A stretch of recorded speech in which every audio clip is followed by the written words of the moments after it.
Welcome to Vice and Easy, your podcast for all things Miami Vice, with your host, Marina. Hello and welcome to Vice and Easy. Apologies in advance if there's any kind of static you can hear on the recording. I'm doing my very best to work around it. And this week we're actually going to be breaking down episode 18 of season 1, Made for Each Other. This is a unique episode in that we're actually focusing on secondary characters, Zito and Zwitek, and tertiary characters of Izzy and Noogie. So the IMDb description is as such. Zwitek and Zito use two of their favorite informants to set up a transaction with a stolen goods dealer. And so our episode opens up on a warehouse where they're making counterfeit $100 bills. Crockett and Tubbs are undercover looking to purchase some counterfeit money. And if you watch this episode and thought of to live and die in LA, you're not alone, especially once you get to the exotic dancer part of it all. So this is interesting. Remember a few episodes ago, I mentioned the alleged lawsuit against William Friedkin by Michael Mann over plagiarism. So this is interesting. To be fair, To Live and Die in LA was a book, and I believe the counterfeiting theme is in the book. I should read the book. I don't know. The book doesn't have William Peterson, so it just never crossed my mind. But maybe that'll be my homework, to read the book. And so they're kind of joking around. Crockett's looking at the money. He's really impressed with the quality. Then it just goes way over his head. Unbelievable composition. Spectroscopy, my friend. Spec what? Molecular analyzation of matter through laser light. Read a book sometime. Honey, don't get everything is true. And so Crockett does not really take to that too kindly. Makes this very funny face that I made a gif of. Then across the street, Zito and Zwitek are doing recon, whereas Zwitek is the grandfather and I guess Zito is the aide. And they're not agreeing about something. Guess what they're fighting about? A girl. I was hoping in my heart that this wouldn't affect our friendship. But I can see you're not big enough to get over the fact that she dumped you. Dump me? Is that what she told you? And this lays the groundwork for the rest of the episode, where Zito, Zwitek, and Darlene, the woman in question, all get to bunk together, which is not awkward at all. However, on the other side of the street back at the warehouse, Miami Vice has the place surrounded. Artie, the counterfeiter in question, freaks out, puts the sprinklers on. The sprinklers are not releasing water, they're releasing gasoline. And as he pulls out the lighter, he gets maniacal look in his eyes, throws the lighter, starts a fire, sets the counterfeit bills on fire. Shootout occurs while this is all happening. There's a gif of money getting shot up. Luckily, Crockett and Tubbs are able to make it out. They shoot their way out. However, their cover is blown. Once they finally nab Artie outside, Artie scoffs at them and basically tells them, what proof do they have? All they have are ashes. All the counterfeit money's been burned. Hence the gasoline. Hence the fire. So Zito jumps in. He runs in the door to grab some of the counterfeit money.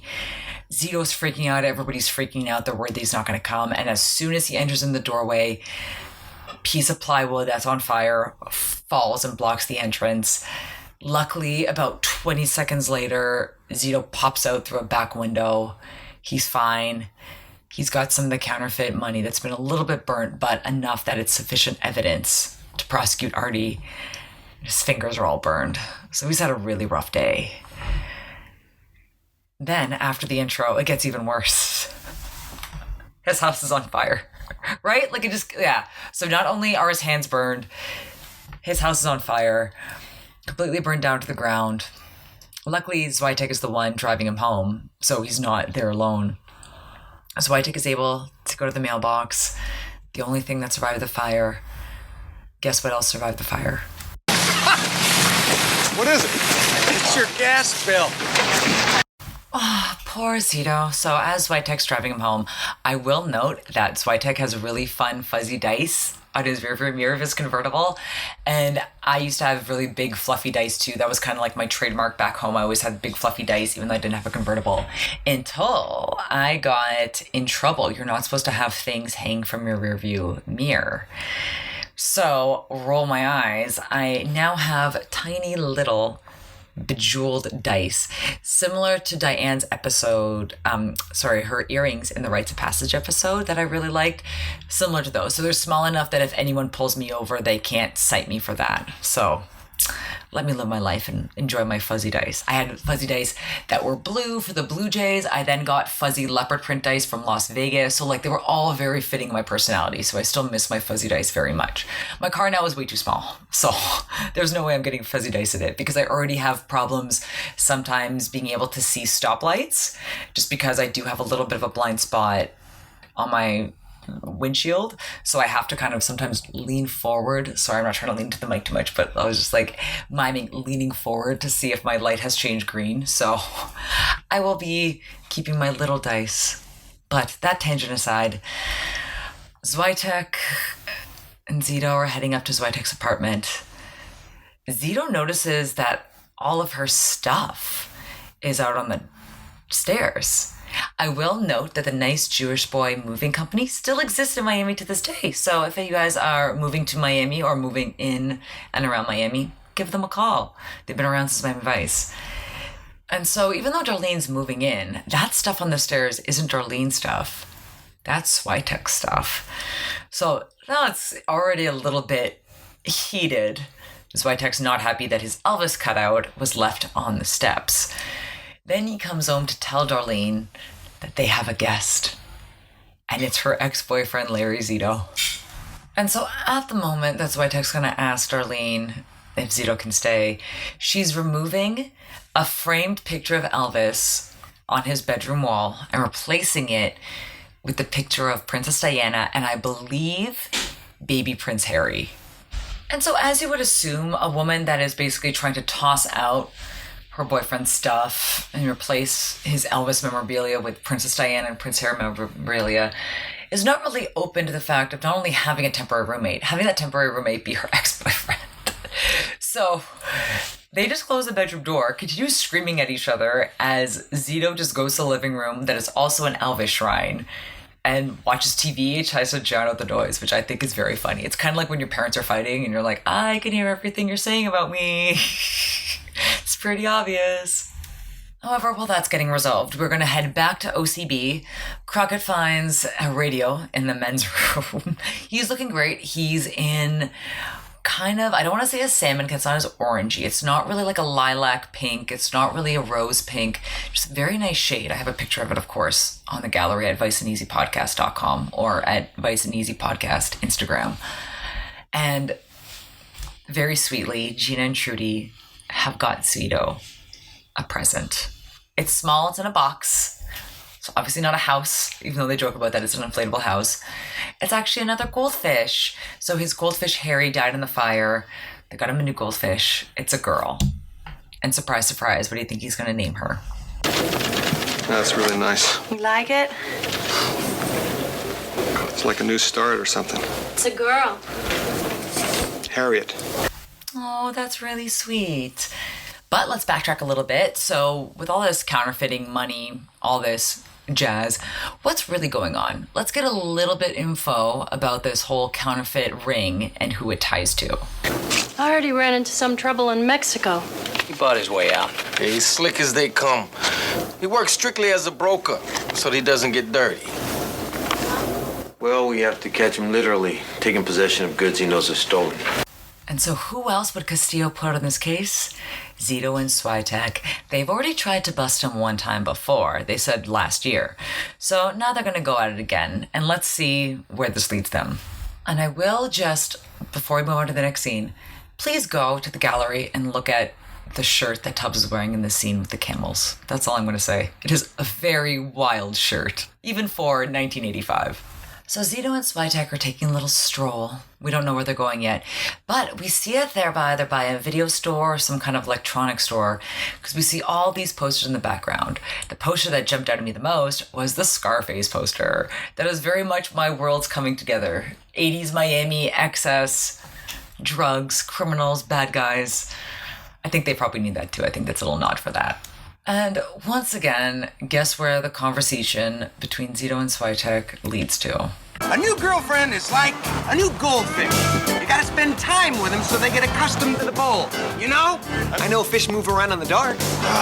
You see, that's what I don't understand. These constant attacks. Why don't you just face it, Larry? She was an Indian. Ooh, that stings, Stan. Wow, that's actually what I saved that quote as. It's just, wow. All right, so they're both being petty and childish. Let's move on with the plot, shall we? We are being taken to what looks like another dimension because as we enter the scene, you can see I made a gif of it on the gallery. You just see this like mirrored ceiling with lights and this weird music kind of entering into this room full of neon. You see a guy in a silver suit. Turns out it's this guy, Barry, making a commercial for his electronics store. The one thing I really don't like is that it looks to be like a live seal. And again, this is Miami, so I'm hoping that they had someone on set who knew how to properly wrangle. But my years of vegetarianism are working against me right now because I do think that seal looks very, very, very cute with the headphones around his neck. But it's not nice. We shouldn't do that to animals. But I digress. I hope that seal was treated very well. It's a very weird and cheesy commercial. Let's listen. The right equipment at the right price because Bonzo Barry has harpooned the high cost of quality stereo. Sorry.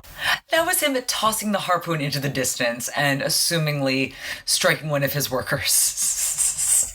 And then there's a very beautiful girl in a little kind of like onesie teddy, I might say. She's holding up a sign that says, "Seals the deal," which I thought was very cute as well. So Zito and Zwitek, they recognize the girl in this commercial that they're filming. They don't know whether or not they picked her first listing last year, but they definitely recognize her. But they're here to talk to Barry. They're here to work this deal. Sony, Nakamichi, Luxman, Macintosh, state of the art, all factory sealed. 80% discount. All right. Let's go back to my office and you can convince me. Barry. Not now, honey. I'm talking some business. Police business? What do you mean police business? Well, when you're talking with two cops, you're usually talking police business. I even have in my notes that their cover was blown, and I'm assuming 1 minute of total time.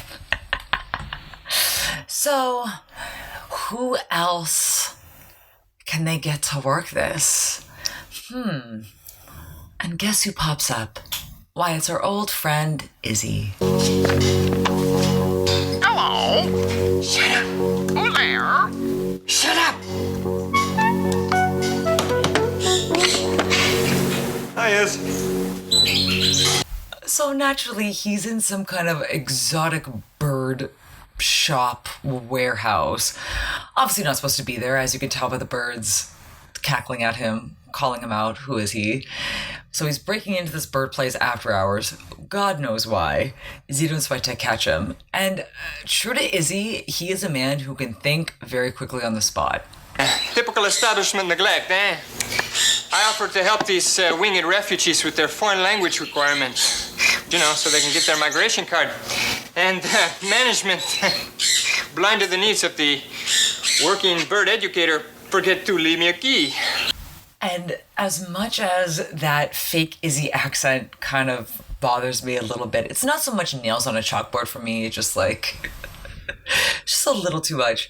It's very endearing how quickly he can try to cover his tracks. He always has some story, and he's always able to like make it all flowery and extravagant when, you know, he's just a criminal and he's a police informant. But I do appreciate his imagination.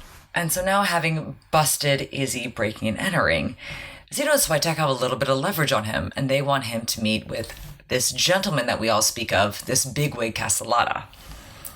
However, they might need one more person on the case. Guess who that might be? Well, if it isn't our old friend Noogie Lamont. Then you won't mind us taking a trip back to your place and check out the serial numbers on your shower gifts.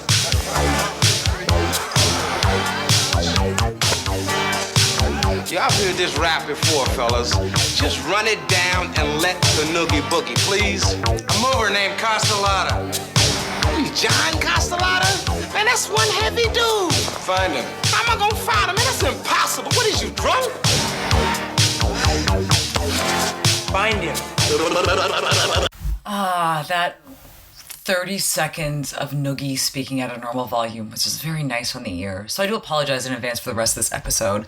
I did try to keep those clips to a minimum, but it's kind of hard. I do need to push the story along. So Noogie is getting married. His bride-to-be is this beautiful exotic dancer who takes a lit cigarette, puts it cherry first into her mouth, inhales, bends down to a customer as he takes the filter end out of her mouth and then smokes a cigarette. I like her already. Her name is Ample Annie. She will also return in Buddy, so this is not the last we've seen of her. She's very charismatic, very charming, very beautiful, and very skilled. Now, after they're both trying to get Izzy and Noogie to look for this Costellada, let's meet him ourselves. Goodman, this is Costellada. Mr. C, I couldn't accept the merchandise. They canceled the convention at the last minute. I hope you understand it wasn't my fault. Look, what I understand is you made a deal for 150 compact displays that haven't been paid for yet. I know, but I can't pay you unless my customers pay me. Now, what I was thinking when they rescheduled the convention, Let me tell you what I'm thinking. I think you got a house in 19th Parkway Lane with a standard alarm system. I think your wife drives a black Touring Eldorado, license DJC 521. So as we can see, this guy does not play around if he has surveillance on all his customers, everybody that's in his quote-unquote accounts receivable and accounts payable. So very interesting gentleman. I must say, please go look at the gallery if you are parked, if you are not driving. He is wearing an unbuttoned blue silk shirt, gold jewelry, cigarette, very fancy ashtray. Then after this call where he's threatening this guy to pay up, he wants to go lie in the sun. So he tells his goon, who has even better facial hair with a curled up mustache, kind of like a weird, not really a chin strap beard, but it's like a thick chin strap beard. Again, these are all things you have to see in person. So already I know that I'm in for a ride with this guy because this is very much my style. However, let's go visit back with Zwitek and Darlene. They're snuggling in bed, Zwitek's kissing all up and down her arm, and she's really buttering him up. You have a great future ahead of you. Immediate future, I hope. Oh, no, I'm dead serious. Zito's holding you back. He's holding you back from more important things. I mean, there's no reason you couldn't be Lieutenant Zwitek, or Captain Zwitek, or Chief of Police Zwitek. You really think so? Interesting that she thinks Zito is holding him back. And speaking of Zito, he's watching TV way too loud in the other room and really killing the vibe that Darlene's trying to set. Zwitek goes out to speak with him. However, Zwitek also gets entranced once they change the TV station to Elvis. And it is very funny to have such an Elvis-centric episode the exact day that the Elvis movie is coming to theaters. I don't know how I feel about it. I very much love Austin Butler because I loved him on the Carrie Diaries, because the Carrie Diaries was kind of my life. Not that I came from a small town in Connecticut, but that, moving cities to have a new identity and start fresh. And he played the really sweet boyfriend who just loved her for who she was, even though she wasn't popular in high school, even though she was very pretty. So just like a lot of things I very much appreciate about his character. So I'm actually kind of excited to see Elvis. I just don't know. I think maybe I'll see it next week. I don't think I'll see it this week in theater. I think I'll see it next week. But yeah, speaking of Elvis, I guess we can't get enough this week. So naturally, as Zito and Zwitek are staying up watching Elvis, Darlene is not happy. However, the next morning, Zwitek cooking her a very delicious looking, I must say. The eggs look very soft and fresh. Breakfast. She's just about to dig in. They're kind of making amends. When Zito walks over to the back breakfast table, shaving his neck with his electric shaver, and smoking a cigar, like first thing in the morning, which is pretty wild. Like, I always associate cigars with kind of a nighttime thing, or, when you're out boating or playing golf, to wake up and just start smoking a cigar is pretty intense. So good for Zito. Wow, that's a little wild. And naturally and totally fairly, Darlene is completely disgusted by someone shaving their neck at the same breakfast table she's trying to eat at. So she's already in a bad mood, rightfully so. When Izzy and Noogie come to the door, Noogie is completely entranced by Darlene's hair. And then chaos. You're always this pretty early in the morning. Don't you sleep on it at night, baby? Don't touch my hair! Well, excuse me, baby. I was only Thanks a lot, Stanley. Hey, it's time for the beaver, man. Do you ever watch this? They said you ask her. Really Turn it down! No, wait. No, I've seen this one before. One side. This is where word comes down hard on a beaver. Well, we have a sizable amount of loot. Rather little. I am going to shout out the writers for this note. So I don't want to say it's continuity because it's technically incorrect that it's not continuous with the same character. However, it's continuous with the same actor. So Martin Ferrero, if you'll remember in the pilot, played Trini DeSoto, and now he plays Izzy Marino, two completely different characters. But it's funny that Trini DeSoto at that cafe was telling Crockett and Tubbs that he learned English watching all the classics like I Love Lucy and, of course, Leave It to Beaver while he was waiting for his papers to get processed. So I think that's very interesting that they still were able to transport that love of Leave It to Beaver to Izzy. I think that's actually a very clever continuity note. So thank you. And, of course, Izzy and Noogie are arguing. Both of them want to be in charge of this operation. Both of them don't want to listen to each other. But Zito and Zwitek are not having it. They are going, by way of chain, they are chained up in the van. They are going to go pay Barry a visit. And they're going to try to get him to buy the counterfeit goods. And they put the full court press on him when they finally visit him at the warehouse in this next clip. Your stuff's not defective. Hey, we're no defectors. We get none of our stuff from communists. I tell you what, our warehouse is on Southeast 35th. Oh my god, I thought that was so funny because when you defect from a communist government, you are known as a defector. That happened to my father. So I just thought that was very funny that because Izzy, I'm assuming, I think rightly so, that he does come from Cuba, so therefore he would have also defected from a communist country. So he doesn't understand the difference between defector and defective. And I just really thought that was a very funny, clever clip. And Noogie gives Barry the direction to the warehouse so that their cover is a little bit more set up. If Barry really wants to do business with them, he can just easily go to the warehouse they have set up, see the goods, and then pass that word on to Costellada. Oh my god. Honestly, people keep pronouncing his name differently the entire episode. I'll hear Costellada, like different inflections on the different vowels. So I'm just getting very confused. I just call him Castellano, but Costellada. And again, speaking of Izzy, who's just completely stealing the scene, the shirt he's wearing looks very much like I totally forget his name, but the guy on the Glades episode that was in court. It's that like tight-fitting green ribbed silk shirt. It might be the same shirt. I'll go back into my archives and double check. But he looks so sleazy and so amazing.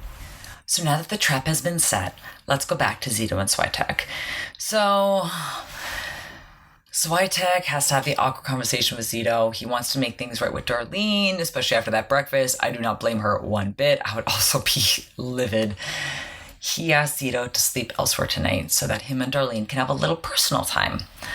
Unfortunately, Zito doesn't really have anywhere else to go. So it's a late night in the office, just Crockett, the custodian, and Crockett notices Zito. The scene is also set up very interesting that he's with his goldfish. So you see the jar, the aquarium, oh my god, what's it called? The goldfish bowl. Thank you. The goldfish bowl in front of him. And then he's pouring hot water into a cup. And at first I thought he was pouring hot water into the fish bowl and he was going to kill Harriet, but I think he's making like instant noodles or coffee or something. So that was a little trip. I definitely put that picture on the gallery. And Crockett and Zito actually have a really nice heart-to-heart. Zito's a little bit worried about Zwitek because Zwitek has such a good heart that, he could end up getting shafted. Turns out Crockett has a little bit of wisdom on that topic. I don't know. I'm not a soft touch and I get shafted all the time. A few things. Sexy background score aside, Crockett does not have a soft touch. I do think he has a very good heart, but he just has a very hard exterior.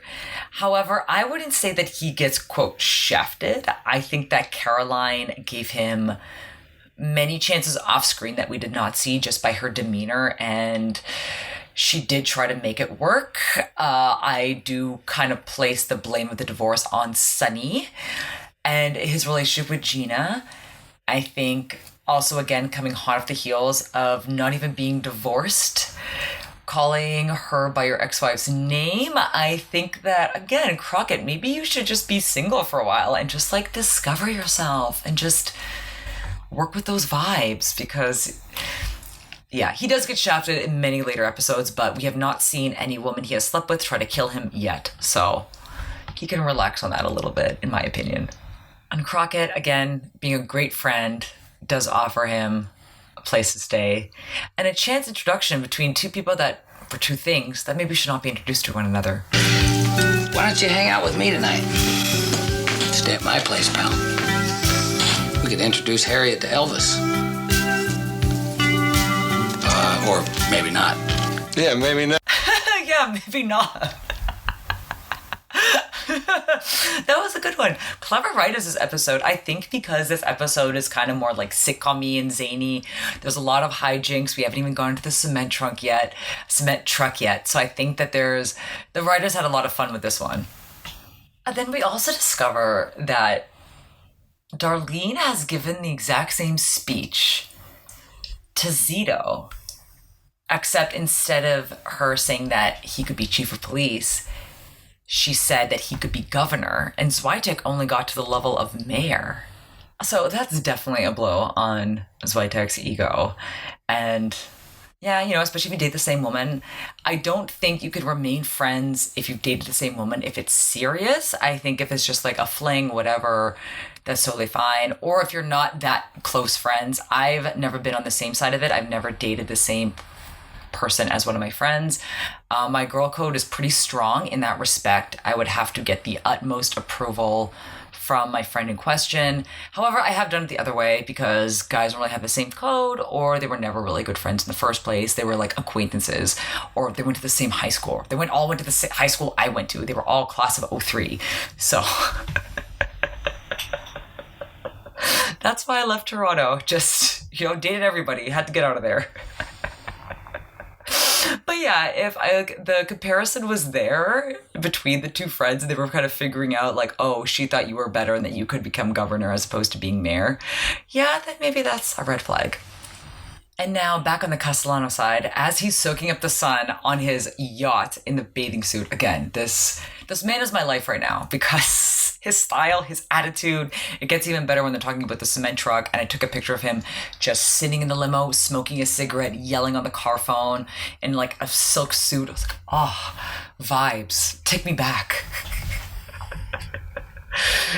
So Barry's obviously calling Costellada. He says that these guys actually check out. They're pretty good. Not only that, let's take you back to 1985.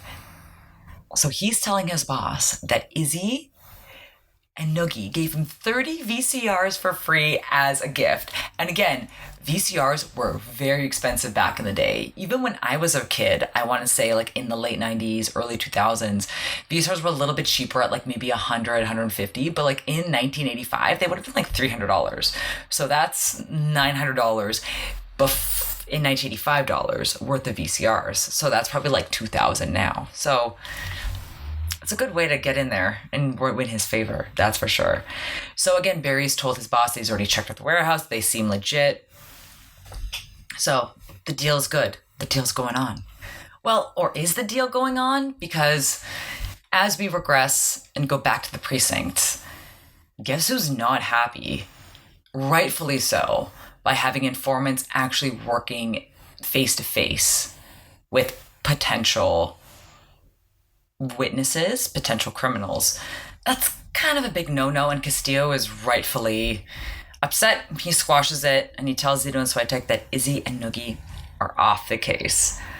Uh-oh, what's going to happen? I'm just going to take a brief break, and I'll be right back. And we are back. So the next scene, we're actually at the, I don't want to say strip club, let's say the exotic dance bar where Noogie's fiance is dancing. And they're talking about how she wants to go to Disney World and that he makes a joke that $200 was going to go towards Disney World. And just in my mind, I know it's over $100 in Southern California to get into Disneyland. So I can't even imagine $200 what that'll get you now at Disney World in Orlando. I'm sure that's maybe one person and maybe one child, if they're lucky, maybe parking. So just funny to see how not only inflation and the increase of price for all things Disney has affected us as a society. And this clip is actually very funny. This very much reminds me of some Disney adults that we've all come in contact with in our lives. Agent said we can get the full Disney World package for under $200. Disney World, baby, we're talking about a honeymoon, not Space Mountain. Come on, oh, God. One-stop motel at Overlock ain't my idea of a honeymoon. Oh, well, baby, didn't you read the brochure? They got mirrors, cable television, they got water beds, they got magic fingers, baby, they got free soap and towels. I wanna see Mickey. Oh my God. That motel sounds amazing from a 2022 perspective. Waterbeds, mirrored ceilings, cable TV. Like, again, these were all premium things in the 80s that now would be laughable. And so he's lamenting that she wants to see Mickey to, who else? Izzy. When Zito and Zwitek stop by, they tell them that they're off the case. However, Izzy says he has a plan and a score, that he wants to take down a cement truck? He wants to steal a cement truck? Sounds very funny, but again, hijinks keep ensuing in this episode and doesn't stop there. And before we get to the cement truck, we're going to make a little visit to Barry's office. In this office, I took a couple pictures. It is wild. The art in the office, it's like a woman / monster creature. It's not really a centaur. Just everything about it is wild. Again, you can always see the gallery. Easily accessible through my Instagram link tree. And he's on the phone with Costellada, telling him basically what's going down, what's transpired. And while this is happening, Izzy and Noogie come by for a visit. Again, the guy thinks they're BS. Barry thinks that it's all BS. However, when he lets Costellada know about the cement truck idea, Costellada is incredibly excited. Definitely harkens back to his childhood, as we'll hear later on in the scene. But he's so excited. He was saying that when he was growing up, all the other kids had really cool fire trucks, and he always had the crappy wooden truck that his mom got him. So he's incredibly enthused about the cement truck idea. And so our next scene takes place where else but a construction site. So Izzy and Noogie are kind of not really casing out the joint. Basically, they're just kind of like watching from the outside, and they kind of go in. We see Izzy hotwire this cement truck. I don't even not know how they got in, how lax the security was, because a lot of the construction workers were on their break. I do not know how they just slipped in and were able to get into this truck and not only hotwire it. They finally get it going. There's a great picture I took of Izzy like chewing the cords in frustration, swearing in Spanish. They finally get the cement truck to go. Izzy, however, doesn't really know how to drive the cement truck. So naturally, hijinks ensue. The overarching theme of this episode, hijinks ensue. So, gets the cement truck, tries putting it in reverse, gets it in reverse. However, he gets it right behind this beautiful open roof convertible. In trying to get it to go forwards, he inadvertently releases the cement into this car about like 10 seconds after the cement is filling the inside of this convertible. The construction workers finally notice that something is awry, as if they didn't hear the cement truck start, they didn't hear them reverse, they didn't notice anything go awry until obviously all the cement pours into this convertible. So the construction worker barges, like, that's my car. They finally manage to get out of the situation. They knock over a porta potty, which a gentleman was using at the time. Did not take a picture of that. I figured it was a little, unnecessary at the moment. Finally got out of the situation.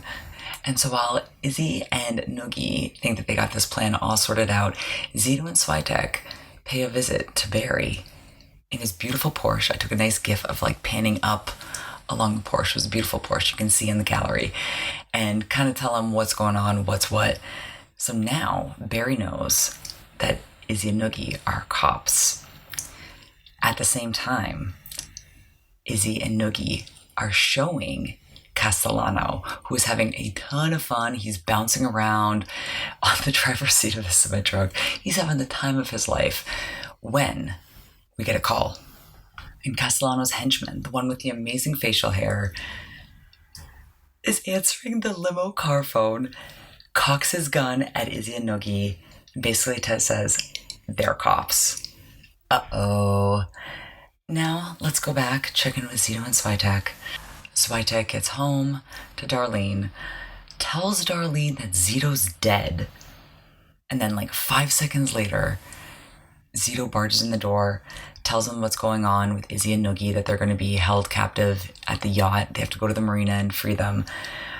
Darlene has no patience for this whatsoever, and she threatens to break up with Zwitek if he goes. Stan, Barry Gold call, we gotta go. Izzy and Noogie are in deep trouble. Costellada's got him. Where?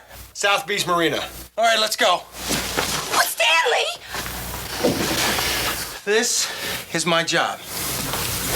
Well, there are other jobs. If you leave here now with him, I won't be here when you get back.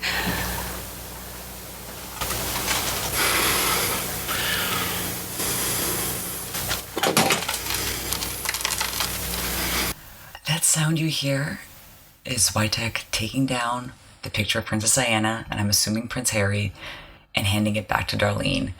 And he leaves with Zito to go rescue Izzy and Noogie. And I think that's kind of a really nice scene, that their friendship is really cemented, that their friendship is strong, and not only that, their loyalty to their job. Again, they got Izzy and Noogie into this mess, and they're responsible for getting them out. So I do really appreciate this moment. Now they go to the marina, and just as they get there and they finally see the yacht, they see it start to cast off. They kind of go back and forth as what they should do, and honestly, they just go run after it. So they run, hop onto this yacht, which I noticed has the emblem from St. Clair Shores, Michigan. That is a very, very, very far distance from Miami Beach. So I'm just trying to do the logistics in my head of how and how much it costs to get that yacht there. Why is it based in Michigan? Just very funny. Again, I grew up in a place that's actually quite close to Michigan.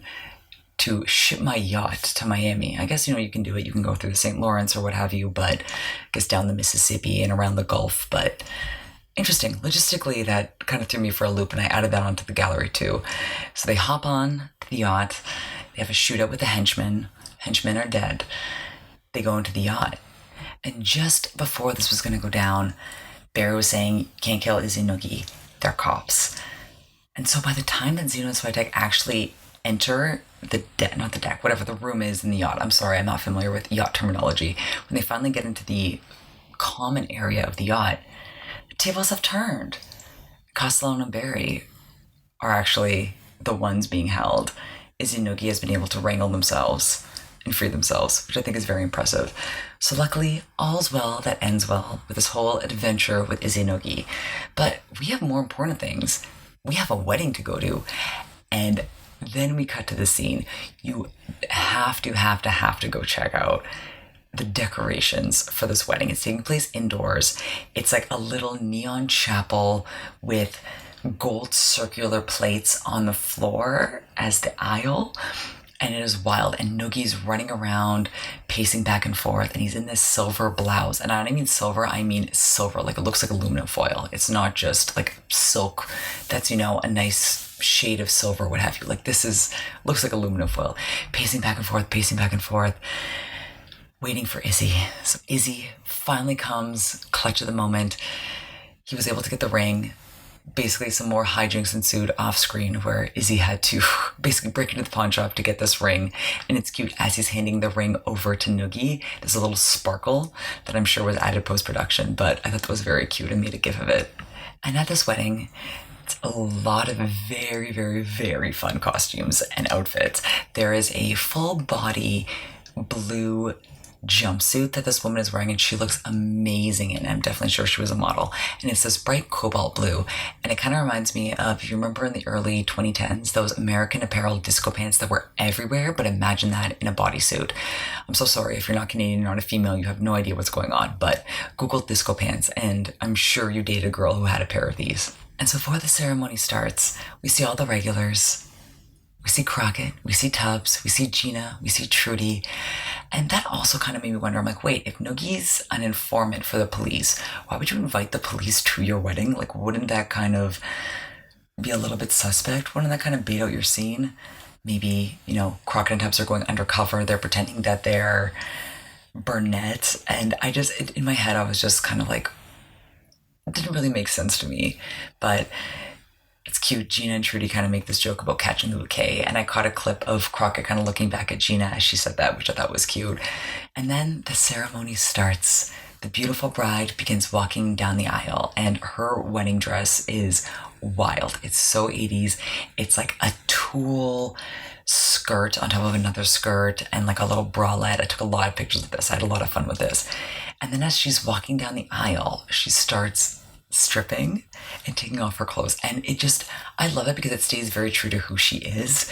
And I really admire that. I think that's really cool that she was able to keep her identity while getting married and not shying away from that. So kudos to her. And while they're about to start the ceremony, Zito and Zwitek look at each other and they have a really nice little quick heart-to-heart. Whereas Zwitek, sorry, not Zito. Zwitek basically tells Zito, that could have been me up there. I really dodged a bullet. And then end screen. And that's the episode. That's Made for Each Other. And while not one of my favorite episodes, I'm always going to try to find the positive and the fun things about every single episode. And this was a fun kind of sitcom-y episode. I'm sure the writers had a lot of fun. They deal with a lot of very serious topics. So I'm sure just kind of having a fly-by-your-seat, crazy hijinks ensue episode is probably a relief, kind of like giving the writers a little bit of a comedic leeway. Maybe what I was also thinking about doing is putting a rating system. So I know for a lot of recap podcasts that I personally listen to, a lot of the episodes I do listen to are episodes that I skipped. And for some of them, for some shows that are, akin to soap operas where you really have to kind of keep following the plot week to week, even if the episode's not that strong, you kind of need to know what's going on, because if you miss a couple episodes, you're like, oh, that person's dating this person, and this person came back from the dead, and this person's mother is out to kill them. So it's not really as important to follow along with the plot, because each episode is kind of its own, and there are story arcs and what have you, but it's not the same formula as a soap opera, so to speak. Not really a lot of Vice tea in this episode. The guest stars, not as well known as some other guest stars. We still have Ellen Greene, who played Darlene. She looked very familiar. The second I saw her, I was like, I know her. Even though when I was looking at her IMDb, most of her credits, Pushing Daisies, Law and Order, things that I definitely recognized her from, but she's more predominantly known for being a Broadway performer. She's great. I think her voice is very iconic, so I think her voice was kind of what kind of pinged that memory for me. And then Barry I also recognized, but again, I didn't know where I could pinpoint it from. And so I went through his IMDb, and even though I recognize some things from IMDb, like Law and Order, he was on Succession, he's currently on Succession, Perfect Strangers was the one that I was like, oh, I didn't really watch that growing up, but when I was a teenager, VH1, even though we didn't get in Canada, we would get like it 2 years later. They'd always have these I Love the 80s specials where they would bring in stars from the 80s to kind of talk about the fashion, the music, the style. And Bronson Pinchot, Mark-Linn Baker's co-star on Perfect Strangers, was definitely a regular, and I'm sure Mark-Linn was as well. So I'm sure that's where I recognize him from. But he also would do kind of the intros and the promos for TGIF on ABC. So that's definitely where I recognize him from. And then Ample Annie, as you know, we'll see her again in Buddies, which stars one of my favorite Sex and the City boyfriend and my favorite hot dad, James Remar. You'll know him as Ajax from The Warriors, Richard from Sex and the City, and Dexter's hot dad, as I like to say. So we'll definitely see her in that episode, and that's going to be a fun one to recap. And then I don't really have much Elvis tea. There's so much Elvis gossip out there. Like, everybody already knows everything about his life. This movie is coming out as I drop this podcast. It's going to be coming out today, June 24th. Like I mentioned, I am interested in seeing it because I do love Austin Butler. He does have my heart as being the boyfriend on The Carrie Diaries. And they did use a couple of Elvis songs. So the majority of the songs, there are only 3 non-Jan Hammer songs. So obviously the intro when they were doing the counterfeit was Money by Barrett Strong. That's what I want. And then Treat Me Nice by Elvis. And then Rubbernecking by Elvis is the one that they play when they're watching TV and Zwitek comes to join Zito instead of going back to bed with Darlene, which I think was a little interesting. And the sexy music that kind of felt like a little too sexy to be at that scene where Crockett and Zito are kind of having the heart-to-heart at the office, and Crockett offers his place for the night. That's Night Talk by Jan Hammer. And that was an interesting one. I like that one. That was an interesting choice. And I guess this is a little bit of delayed Vice tea, but I noticed that this wasn't very much a Crockett and Tubbs heavy episode, but I noticed more Crockett than Tubbs because Crockett had that standalone scene with Zito. Turns out that Philip Michael Thomas got injured during this episode doing a stunt, so he will not be in the next episode, Home Invaders, so it'll just be Crockett. And they basically write in the episode that Tubbs is visiting Valerie in New York, which I think is sweet. But that's it. That's the episode. I'm sorry there wasn't more Vice tea or more gossip to bring. Now, Fave 5, I don't know. I'm still on the fence about whether or not to keep it. I think my Fave 5s just kind of bleed into the best dress too much. So kind of have to retool that one. But definitely the outfits in this episode. Bridal outfit, I think, is my favorite. That blue jumpsuit. Crockett looks really nice in that kind of burnt pink, almost like an orangey pink, maybe a sherbet. I can never pronounce that. I keep doing 2 R's in it. Sherbet. There we go.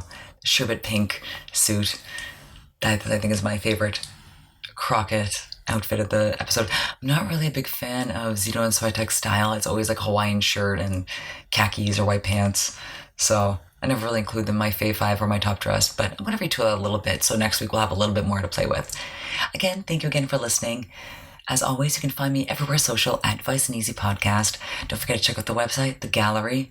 Hey, don't forget to like, review, and subscribe. It all helps me out here. As I bid adieu to you at 4 a.m, I will hopefully be in your ears within an hour or two. Thank you again for listening, and as always. Hey man, Miami Wise is #1 new show.